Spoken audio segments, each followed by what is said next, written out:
একলা নিতাই, একলা নিতাই, একলা নিতাই, হরিনাম দিয়ে জগৎ মাতালে আমার একলা নিতাই। পশু পাখি গাছপালা নিত্যানন্দের সন্তান। এই যে একলা নিতাই দেখছেন, এই যে একলা নিতাই শ্যাম সুন্দর মন্দিরে এসছি। একলা নিতাই গৌর মহাপ্রভু। হ্যাঁ, বিকেল 5টায় খুলবে।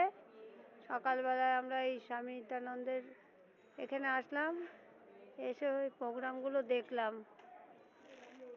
এখানে লেখা আছে দেখুন, বীরচন্দ্র মহাপ্রভু সেই নিত্যানন্দ শ্রী গুরু নিতাই পবিত্র ভূমির কুঞ্জবাটি শ্রী নিত্যানন্দ তনয় শ্রী বীরচন্দ্র এবং তনয়া গঙ্গামণি দেবী, তনয়া গঙ্গামণি দেবীর জন্মস্থান। হ্যাঁ, রাধা শ্যাম সুন্দর জিউ মেয়ে ছিল এই সোমা, ওনার মেয়ে শ্রী গঙ্গামণি দেবী, ওনার মেয়ে। আমার সোমা এখন চা খাচ্ছে। রাধে রাধে।